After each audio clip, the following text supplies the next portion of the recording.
Surprise, welcome back to Skin Deep. I found what the problem was with the mods. Basically the game crashes if the recording software I'm using is running even in the background, even when it's not recording, so... It crashed, but I found that if you're not recording, yes, you can switch.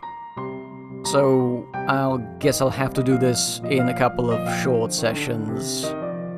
Do a couple of files and then stitch them together. Let's see, so... This is the behind-the-scenes mod from the developers called Test Scout, an unfinished map. Okay. Looks like a pretty spacious area. Do we have the map? No. What does it say? My name is Susan Will, and I'm one of the 2 level designers who worked on Skin Deep. This was one of the earliest levels I made for the game, created during a time when we were still figuring out what worked, finding what worked. Feel free to take a look around, but if you see something and think that's cool, why didn't they do this, consider the following possibilities. Didn't work well with the core system, took too long to make and/or was finicky to maintain, and bumped up against technical limitations. Or most likely of all, it wasn't fun. Thanks for understanding. Oh, I can... This just teleports me, okay. The versions of the game intended the ship to have multiple systems like fuel, power, life support, etc. All of which interacted via pipes. Oh yeah, that explains the pipes, yes. Could be individually sabotaged to provoke individual effects. Try following some of the hazard pipes around the ship to see what parts they connect. Consequently, most of the rooms of the ship were designed to hold the core of a particular system. With the exception of the FTL drive, most of these room archetypes do not appear in the final game. This room is a lobby for boarding, and the first room where I really started to nail down the interior design aesthetics of Skin Deep. Ah, wait. I get anything. Bullets. Shells. Basketball. Good to have. I've never found a use for the basketball. Does it do anything? Oh, bounces.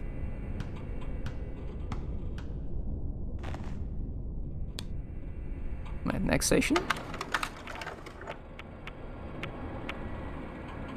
Escape pods were a concept we floated initially for getting rid of pirates and later for rescuing cats, but ultimately these ones were never modeled. A sizable portion of this room is built on a 26-degree slant.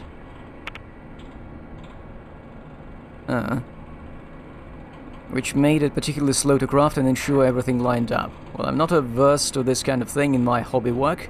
We shied away from it in future maps to keep production going at a respectable pace. We were a small team and needed to be conscious of the size of our undertaking. It kind of reminds me of with all the systems here, reminds me of the development process of the board game Stationfall, where, again, the early version was extremely detailed. They had special rules for how the fire spreads, and that game takes place on a spinning space station. The fire was spreading in a particular direction. That game actually does have a lot of the systems they kinda wanted. Again, a lot had to be cut just for playability. What's this? My initial approach to Vent was more classically porous and immersive sim style, where you could often peek through gaps in the geometry into neighboring spaces to reorient yourself and potentially spring attacks. You can see many examples of it on this ship. Oh, so this was like... So vents were supposed to be the more organic spaces rather than expressly vent passages, like designated vent passages. However, this caused many thorny little issues with visibility and vacuum control, and could cause certain areas to render or become airless at undesirable times. Ironically, our vents needed to be more airtight, so we slowly adapted the vent peak system, yes, which physically repositions the player's eye when interacted with and made vents into their own private spaces. I see. Early versions of the Pirates had a much wider bounding box and would be unable to fit through the standard single door if it was rotated 45 degrees due to their bounding box always being axis aligned. Well, we eventually shrunk the bounding box and wait. 45-degree rotated doors? That's not... the extra wide door was made as a rough solution for the time. It's a thing of beauty, isn't it? It's wide. Next. A lot of my early level design work was just dedicated to figuring out the limitations of the engine and what we could do with it. Because Doom 3 wasn't exactly built for massive spaceship exteriors, we ran into some very strange problems. For instance, Windows needed something called a VisiPortal on them in order to control rendering and vacuum propagation. You had many perfectly coplanar VisiPortals all in a row, like this row Windows, and crossing through one of them would cause a huge stutter. I don't know if we ever figured out why. That's game dev for you. Interesting. Where is the... Now let's follow the tour guide. The LG refinery was initially intended as part of the ship's core systems. Ah! It would hoover up space algae, dispense it into vats, and process it into hyperfuel for the FTL drive. The idea was abandoned after this map and lay unused for most of development until I revived it in a more scripted fashion as a level gimmick for Guppy. It's never too late to recycle a cool model that you have lying around. Okay, that explains things. Score. Next. These cables... these cables. Intended as the cables above an elevator, hence the entity name Punk Elevator Cable. To this day I'm fairly sure we never actually used them in such a context, not even in an old test map. They were designed to circumvent the game dev's mortal enemy, ladders. No climbing state, no jumping on and off, no more grappling with first-person ladder controls, just throb it and away you go. Ah yes, ladders.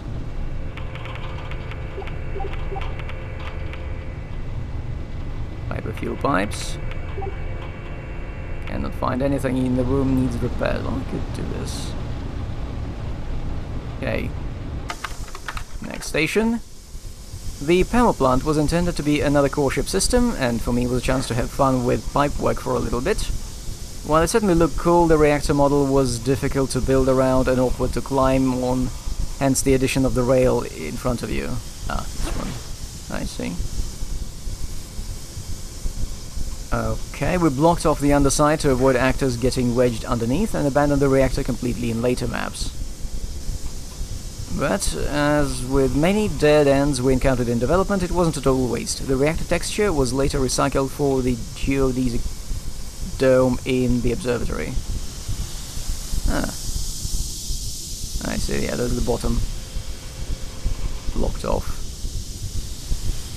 Another fuel can. Mine. Oh, another fuel can. You can start throwing them around. Next. Like all level designers, I am a sucker for some verticality. Ooh.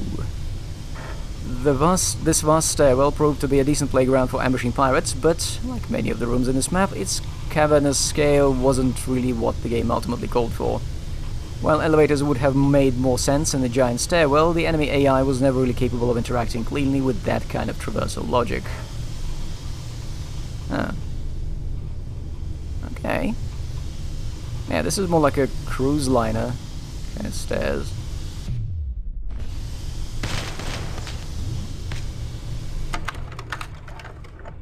For a long time throughout development, lockers were usually textured to fit in with the color scheme of the surrounding walls, like here. Ah, see. To make them look slick and subtly integrate them with the surrounding structure. Unfortunately, subtle is another word for gamers will not pay attention to this. In later versions of the game, we made a stronger effort to differentiate lockers from their surroundings by intentionally assigning clashing color schemes to them. Gamers. They ruin everything. More shells. Oh, hello? Which cat is that?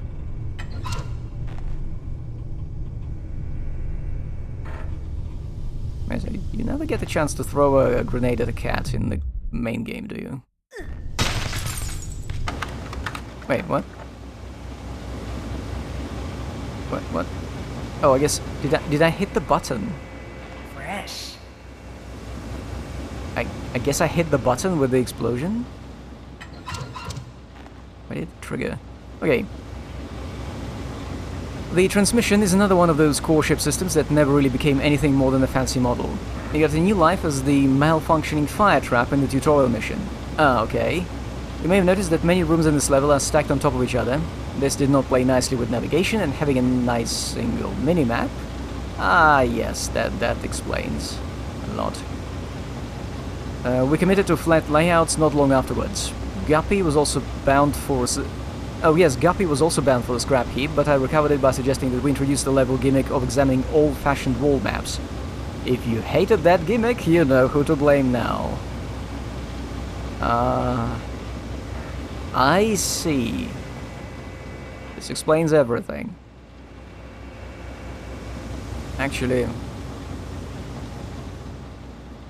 Nice. Yeah, so that map was kind of vertical, multiple levels stacked on top of each other. Would not have worked with this map, the wrist map. It is a workaround, using paper maps, making you hate navigating that level. Hey, was this the bridge?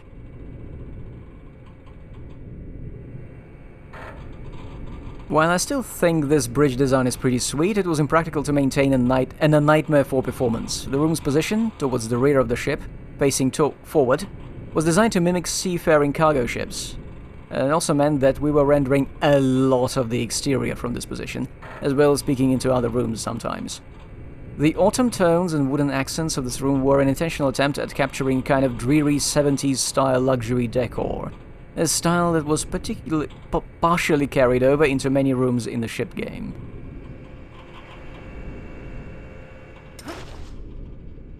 Okay, I see, yes, you... This window alone must be adding a lot to how much you have to render. Because, like, it's the rest of the ship. Next. Unmarked ledges, such as this one, were my attempt at creating subtle routes that players could discover organically and use to clamber around the space. Ah, I see. Unfortunately, subtle is another word for gamers will not pay attention to this. While some players may feel disrespected by glowing edges and dripping grime and the proverbial yellow paint, ultimately we need to balance the scales between respecting the player and ensuring they don't miss the thing that's right in front of their face. God damn, it's right there. Please use your eyes. You're killing me, dude. Yes. I thought, yes, every edge had to be marked. I thought this was for playability. Notice this when playing. For this level, Test Scout, my detailing style focused heavily on foregrounding structural elements that made sense. Like the support column in front of you. Column, okay. And filled in walls later. With future maps, I had to dial back this approach considerably and approach room detailing from a faster, less realistic angle. It pains me that I wasn't able to make everything as pretty as I wanted, but it was more important to get things done on a quick schedule, make them easy to maintain, and most importantly, ship them. I see. Ooh. The FTL drive has an integrity meter. What's this? This overlook into the FTL drive revealed a key AI problem. What do you do if you have to take stupendously circuitous route to reach the player? A pirate in this overlook who spots the player can bombard them from afar, but if the player disappears from sight, the pirate has to traverse 4 rooms over the course of several minutes to safely reach the floor of the FTL drive. Like many AI problems caused by level design, the solution was simple. Don't design a level like that. And can I? No, I cannot. Didn't realize there was glass there.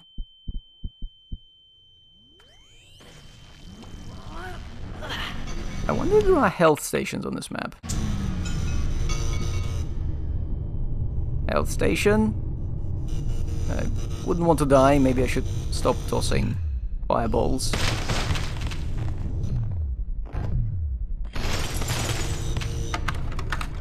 Like a lot of this map, the FTL drive was cool but overscaled and impractical for gameplay. Later FTL models were much smaller but unintentionally designed to be boxy enough to clamber on and over. No? Okay, I didn't fall. The FTL drive was also supposed to be a core ship system that could start and stop entering and exiting FTL, propelling the commandeered ship closer to the pirate's base. In the final game, it is unfortunately mostly just for flavor, but every ship needs one all the same. Oh, so there would have been actually a time limit on the mission. How close we are to the pirate's base.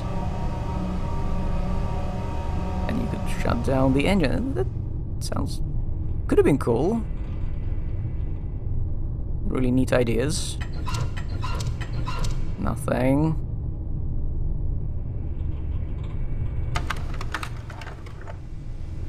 These electrical pits were an idea I pitched. For a while I was pushing for a greater focus on environmental hazards and more opportunities to knock bad guys around a la Dark Messiah of Might and Magic, but it was never really a route we explored.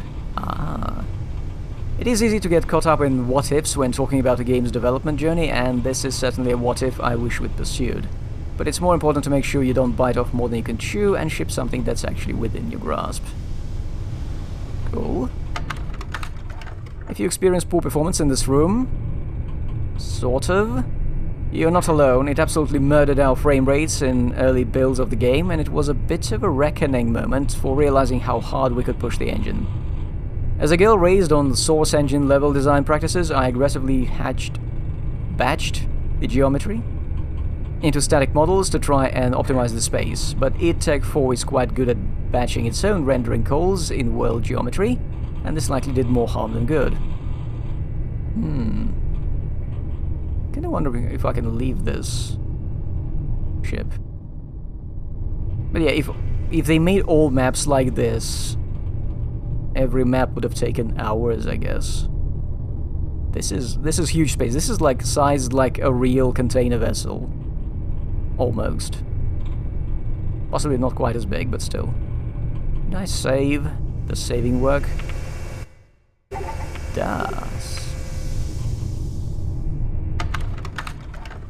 The freight lifts and cargo bay doors were intended to functionally allow cargo to enter and exit the cargo bay. I love big moving parts in industrial spaces, but there were obvious complications here. A lack of airlocks for vacuum control, and an enemy AI that wasn't really able to handle big sections of the floor moving around. Like a lot of the more ambitious ideas in this level, we learned from it and set our sights lower. You did it! You made it to the end. If you're wondering why there's still air out there... out here. Oh! Right, we're in space. It's due to some complicated issues with the windows, which weren't a problem back when we started development, but are definitely a problem now. Try not to fall off. I hope you walk away from this level with an appreciation of how much games can change throughout development, and how ideas that sound cool on paper can be disastrous in practice. It's kind of a miracle that these things get made at all. But we did it, so it can't be that bad, right? Oh, wait. Oh, there's no button. One last thing. Skin Deep exists because we grew up with games that were shipped with modding and level design tools, Quake, Half-Life, etc. It's not as common practice these days. It's not as common practice these days, but the tools and source of Skin Deep are open too. If you like what we made here and there's a spark of creativity in your heart, I hope you'll consider cracking the game open, looking under the hood and trying to make your own stuff with it. You might even make something better. If you'd like to head back to the start of the level, press the button below. I dedicate this empty space to everyone who's ever maintained a modding wiki or dev resource for a 20-plus-year-old game. Your lifesavers. Wow. Wait, was this happening in the original game? Like, glass crackling under your feet. Interesting. Wait, I guess I cannot go to an airlock because technically the game considers this an indoor space and I will fall.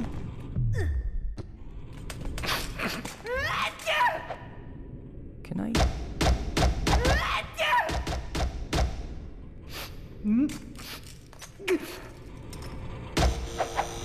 Wait, Pepper has infinite durability. Can I take the airlock outside? Let's just see what happens. Yep.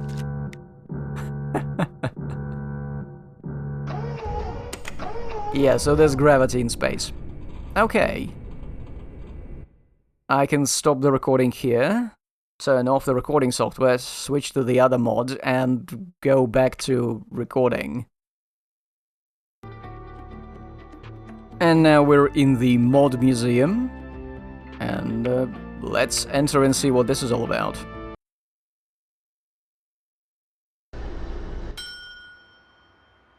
Oh. Interesting.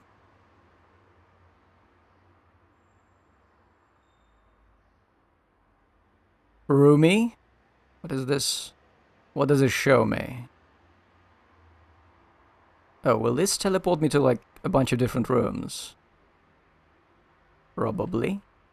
Can't take the wrench. Can't take the broom. Okay, metrics. What's this? Oh, these are like those VR training modules.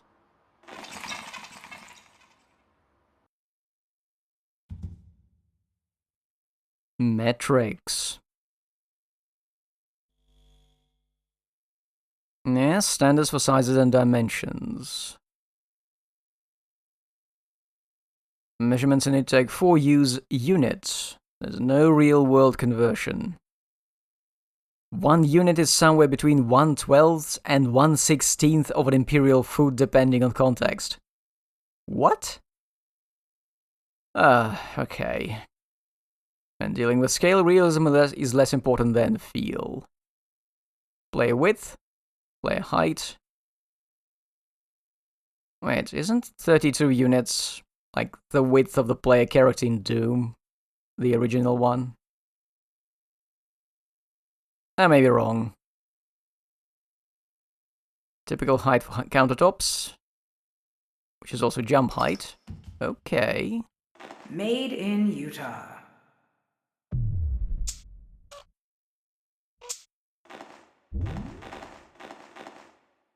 I could be in cryosleep right now. Okay, climb the height. Okay, avoid ambiguity. Max climber height is 144 units, but try to make ledges under 128 or over 160. Helps players develop a gut instinct for whether something is too high or not. Events and crawl spaces. The player can technically fit in smaller spaces. Oh yes, we can. Helps to avoid ambiguity. No, this doesn't take me anywhere. Wall-mounted fixtures, height of 64 units. Feel like they belong in the world. Meow. Yes? Where is the cat key? Meow. You don't know where the cat key is. Okay, we cannot save this cat. This is terrible. Meow. Meow, meow, meow. Meow.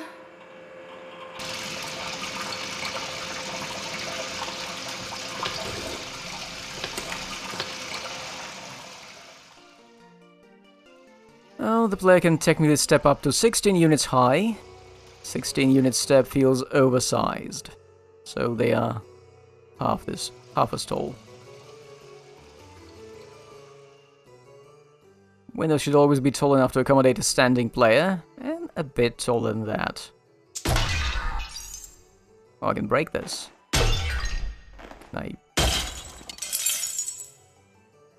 Good to have. I'll take glass. Pirate collision boxes are on the narrower side to make it easier for them to squeeze past obstacles and each other. These pirates are tiny. Mech. The ballbot is larger, too large to pass through a standard door in fact. We built special sized door for the mech repair for Beluga. So this is where the wider doors went, I guess. Mech save door, standard doorway. Metrics, helpful to nail down before starting to build levels.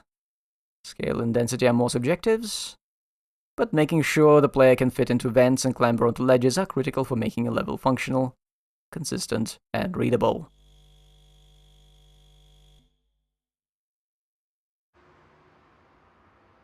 What else do we have? Oh, the game marks our our trips to different sections with lights. It's tracking. I wonder if there's a bonus. Scripting. Scripts are commands that control what happens in the game. Well, let's see. What kind of scripts do we have? A simple script. Wait. Void play first sound. Player 1 start sound shader. Cache register.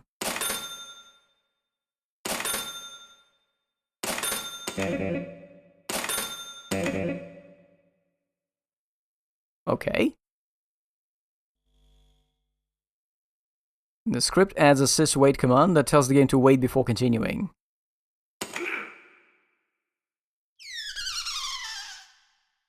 Okay.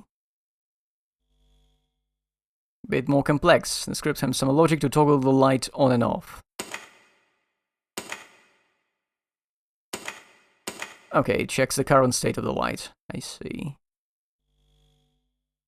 And put it all together to make something more complex.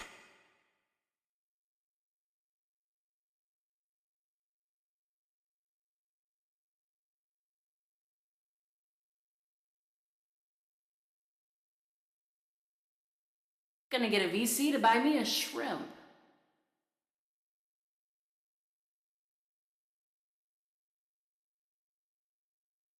Okay. That is the Amazing Show script.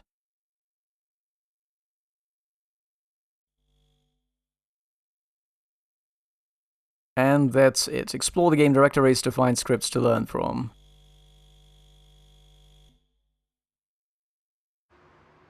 So this is more oriented at people who might want to make mods. Again, so far there is only one completed level in the workshop. What was the name of this chapter? Lighting? Lighting, yes. Lights in id Tech 4 can be thought of as rectangles within which a light texture is projected. Okay, let's see how the hell this works.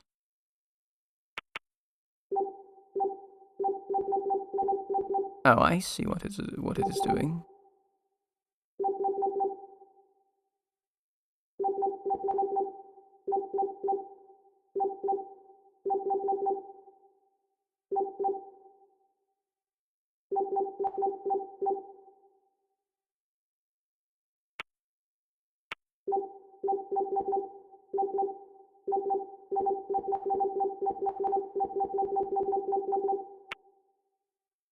Okay. Wait, can I move on? Yes.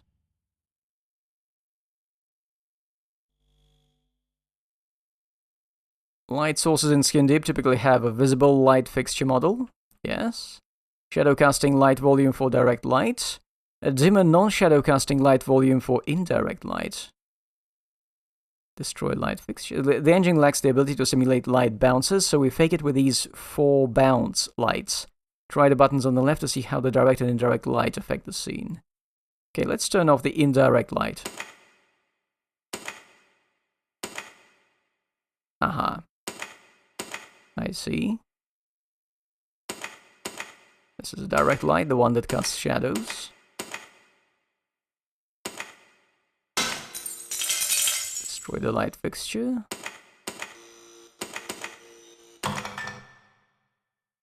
Can I take the glass? Sweet. id Tech's 4 unique lighting model allowed it to do a lot of things that its contemporaries struggled with, like fully dynamic lighting.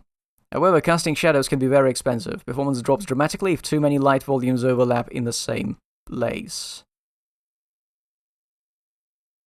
Skin Deep features many dense, generously lit environments that needed to be kept in check. We took special care to control what lights were falling on what surfaces, and avoided excessive light overlap when possible.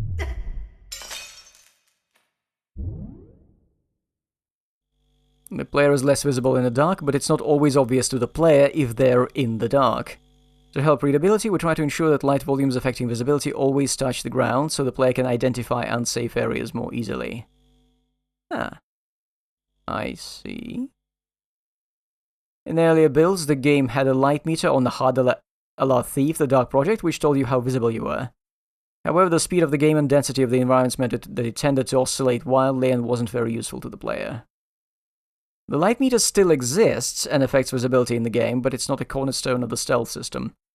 A dark corner will reduce how long an enemy takes to notice you, but won't make you invisible.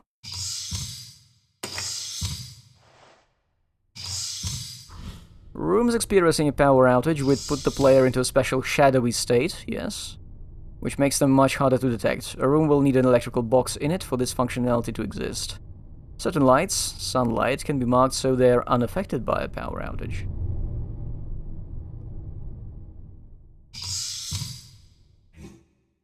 Lighting is crucial for communicating information about a space to the player. On Skin Deep, we often used colored lighting to mark alternate routes or sub-areas.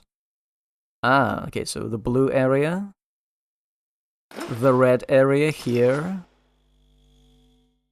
That's cool.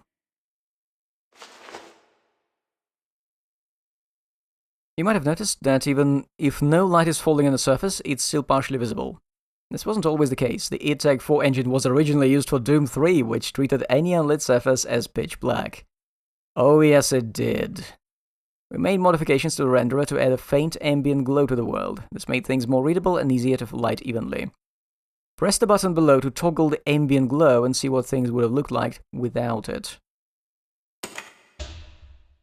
Oh yeah, this is Doom 3. This is Doom 3.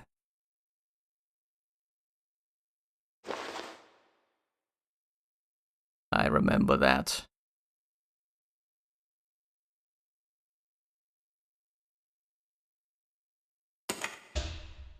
With all of that, still the scariest part of Doom 3 is a level where there are no monsters.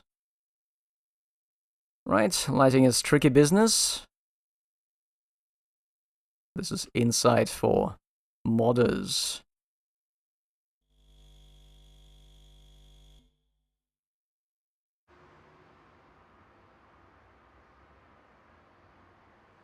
What other can... Clamber? I kinda talked about Clamber in Matrix.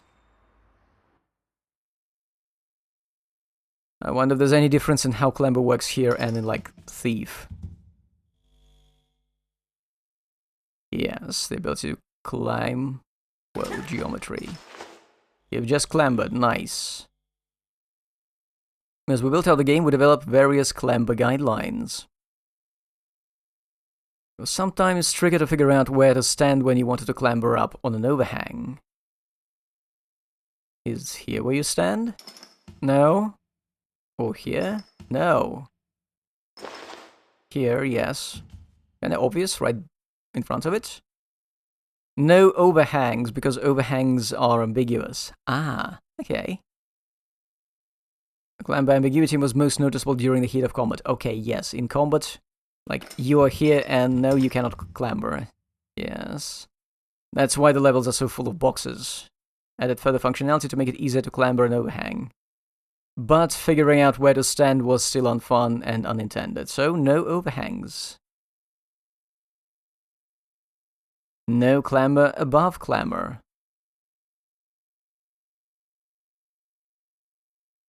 Can I choose? Okay. No, I want to go into the upper one. Uh-huh. Yeah, this is kind of inconvenient. Try it out. Try to control which space you... I can. No. Yeah, it is controllable, but yes, you have to jump and then press forward with a little delay for the upper section. Works well. Ultimately, it was a clunky during the heat of combat, so we avoided this design pattern. Be perpendicular. Avoided having angled clamber surfaces. Oh, I can clamber this. And this. And this. Angles are awkward. Not easy for the player to understand where they were going to clamber to, so we kept clamber spaces perpendicular. Made them instantly understandable No tiny ledges. This looks like a flat wall, but try clambering it. Oh, I see. This is cool. It looks like one of those maps Doom modders would make, where you have to walk on a tiny tightrope and shoot the demons. We avoided this design pattern as it looks weird and feels confusing.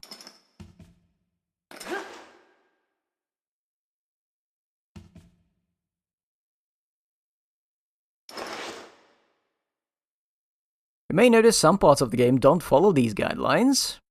These were guidelines, not rigid rules. Depending on the level's context and layout, sometimes it made sense to not follow these guidelines. So how does the clamber actually work? Oh. Okay, the clamber system shoots out a bunch of invisible lines. Wait, let's see this. I can see a little Nina up there. These lines constantly analyze the geometry of the world and determine when the player can clamber. Okay, I see. I cannot make her move. So we have like a probe, a simplified demonstration. The clamber system does a bonkers amount of logic. One of the most complex systems in the game. We have this with an interesting peek into the clamber system. Mix of design, programming, art constraints, and unique problem solving.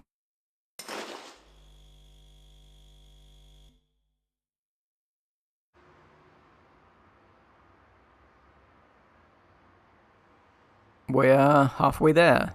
A little over halfway there. Clip textures. What the hell is that?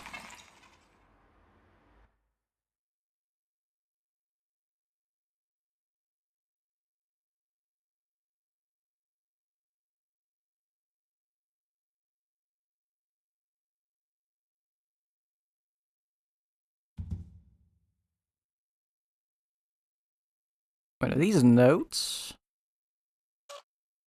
Can I zoom in? I can sit. Oh, this is from the corkboard in Nina's spaceship.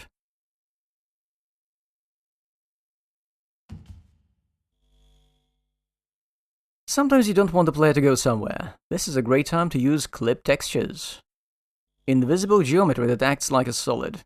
Several different kinds. I think I was noticing something like this in the game. All clip. Blocks the player, enemies, and items. Good to have.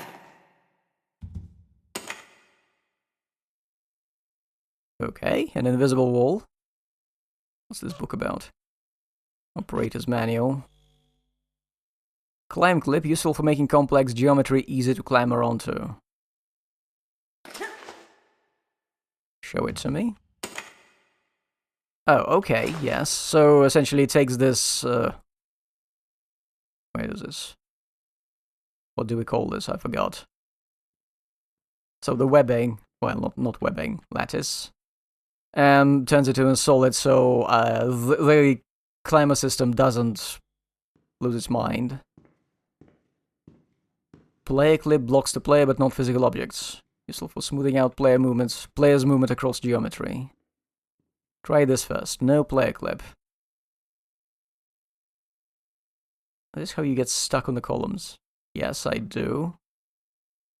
Also, I think Nina's feet are kinda... Yeah, see, the movement is not smooth because everything catches. Also, like, doesn't feel good. Now with player clip,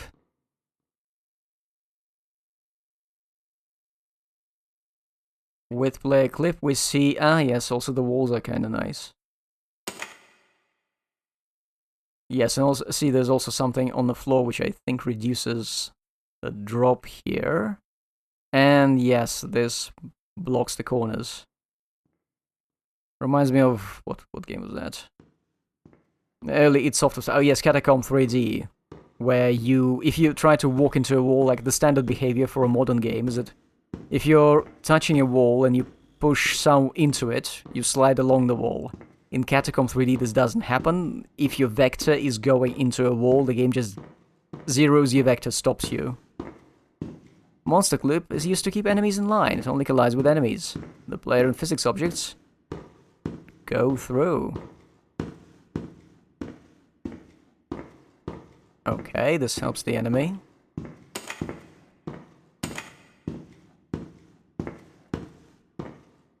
No Monster Clip. I see. Clip textures. Important to making the player and the AI move smoothly through space.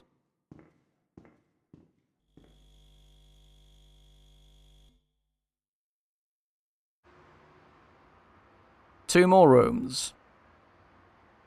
What can they be? Oh, vacuum.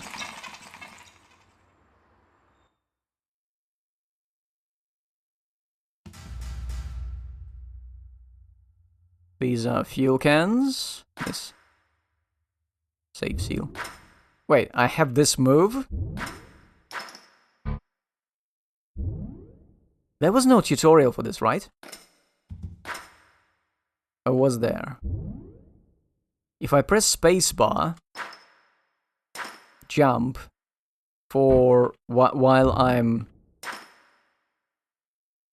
moving backwards or sideways, it...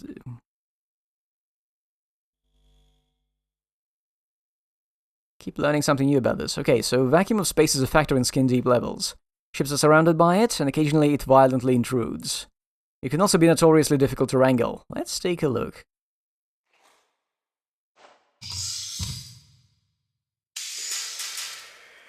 This is a leak. Yes, this is how it happened in the game. You might think of it as the air leaking out, but actually it's more like the vacuum is leaking in. Somehow it's getting into this room. Want to try and find it? Oh no.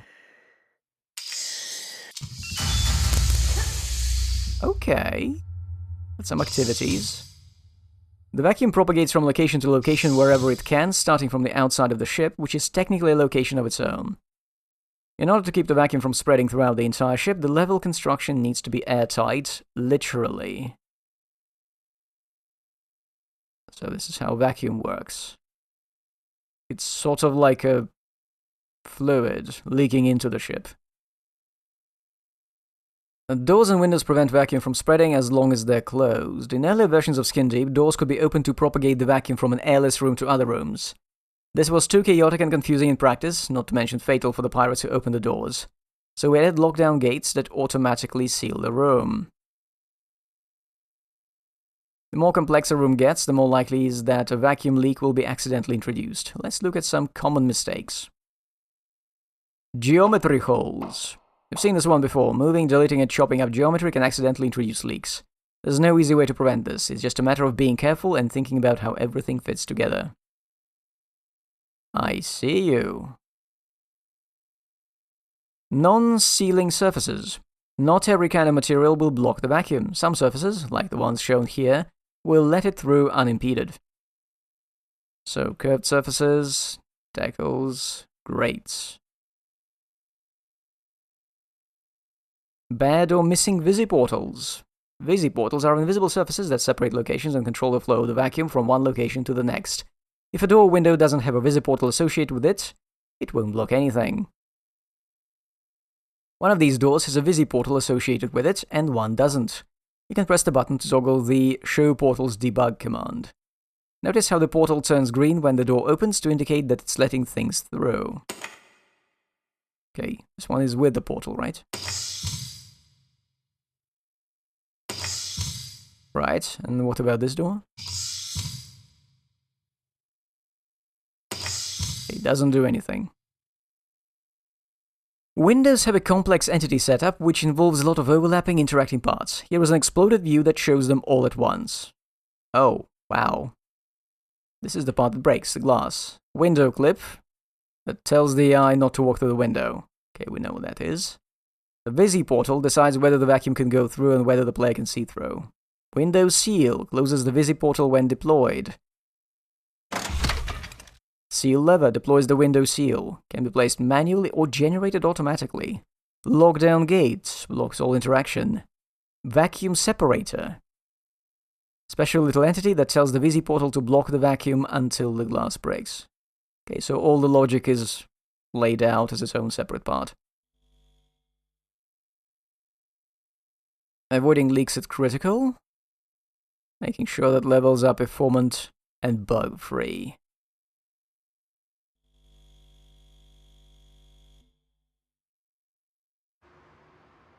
Right, what's the final exhibition going to be, and are we getting anything out of it? Building. Is this like about general map design? Yeah, building techniques. Brushes. The walls and floors in the floors in this room are made from brushes. Okay. Simplest brush, a box, can be made almost any size. Do you have a guy brush? Cutting brushes. Yes, you can cut them. Different angles. Complex shapes as long as they're convex. Patches. It's a flat plane, but a lot more flexibility than a box brush. I see. They don't block vacuum. They can be curved. Get into more complex shapes. Advanced patches.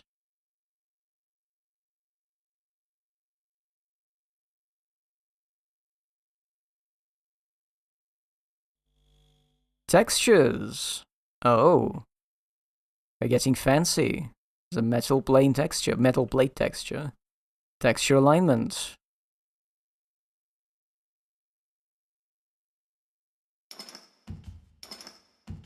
Okay. Texture scale.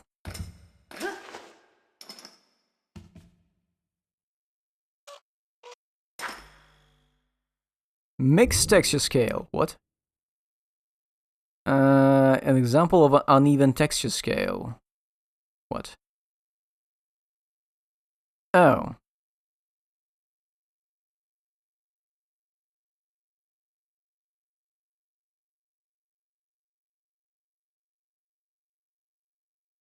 Yeah, so different parts of this texture on this wall are scaled differently, and I guess you can see the difference. The pixels become too apparent. Combining methods. Cut brushes and texture cut brushes and texture alignment. This looks fancy. Never used in the game. Oh wait, this is just an exploded view of how this box is made.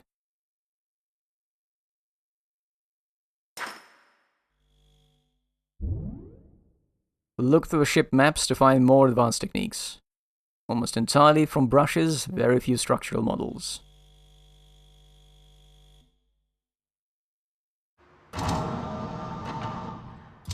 Oh, there is a bonus.